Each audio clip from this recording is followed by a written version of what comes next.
السلام علیکم دوستو، میں ہوں محمد نوشاد قاسم تارپوری۔ میرے یوٹیوب چینل نوشاد ٹیچ پر آپ کا خیر مقدم ہے۔ آج میں بتانے والا ہوں کہ طا اور ظا اس کی کیسے پہچان کرانی چاہیے، کیسے اس کو پڑھانا چاہیے۔ بچوں آئیے سبق شروع کرتے ہیں۔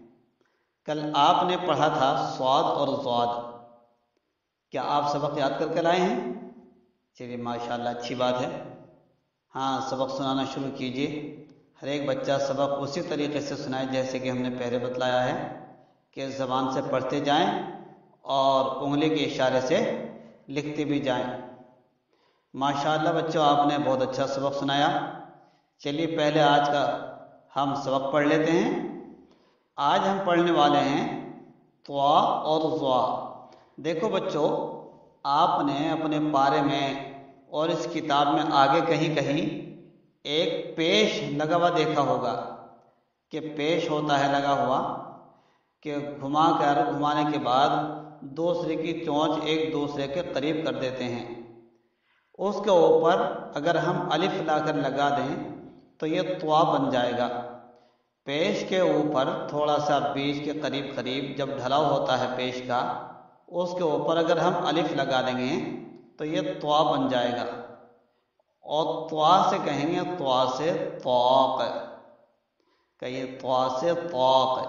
گھروں کے اندر پہلے زمانے میں، اب تو شوکیس وغیرہ بنانے لگے، الماری سلیب ڈل رہے ہیں، پہلے طاق ہوا کرتی تھی۔ تو اس طا کی تصویر آپ کی کتاب میں موجود ہے، وہاں دیکھیے، کہیے طا سے طاق۔ ایک اور ہے لفظ یاد کیجیے، طا سے طباق۔ طباق بہت بڑی پلیٹ اور تھالی کو کہتے ہیں جس کے اندر شیرنی اور لڈو وغیرہ رکھ کر تقسیم کیے جاتے ہیں، کہیے طا سے طباق۔ تو بچوں آپ نے طا یاد کیا، کتنا آسان لفظ ہے۔ طا سے ہم نے کیا پڑھا، طا سے طاق، طا سے طباق۔ بچوں اگر اس طا کے اوپر ہم ایک نقطہ رکھ دیں تو یہ ظا بن جائے گا، ظا بن جائے گا۔ اور ظا سے کہیں گے ظا سے ظروف۔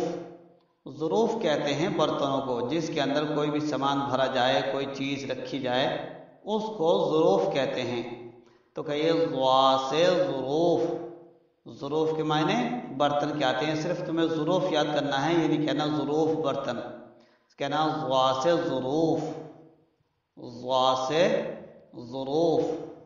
ظا سے ایک لفظ اور یاد کیجیے، ظہر۔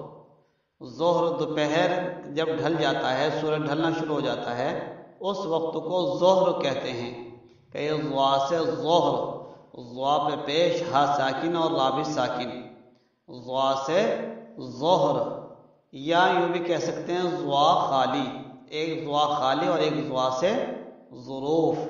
تو آج بچوں آپ نے دو لفظ پڑھے ہیں، دو حرف پڑھے ہیں، ایک طا سے طاق، طا سے طباق، ظا سے ظروف اور ظا سے ظہر۔ بچوں اس سبق کو کل آپ لکھ کر بھی لائیں گے، پھر ہم انشاءاللہ اس کا نقل یعنی املا کرائیں گے۔ اب آپ کی کاپی ہم نے چیک کری، ماشاءاللہ اچھا لکھ کے لائے ہیں۔ رائٹنگ کو اور صاف کرنے کی کوشش کیجیے۔ چلیے املا کر لیجیے، املا کرتے ہیں۔ لکھیے صاد، طا،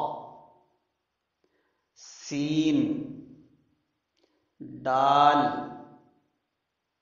را، جیم، ثا۔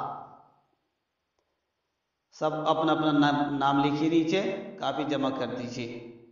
چلیے ماشاءاللہ آپ نے بہت اچھا لکھا ہے۔ کچھ بچوں نے غلط بھی لکھا، اس کو صحیح کرنے کی کوشش کریں، اور کل اس کا ریویژن بھی کر لیتے ہیں۔ پچھلے ہر ایک لفظ کا ریویژن ہونا چاہیے۔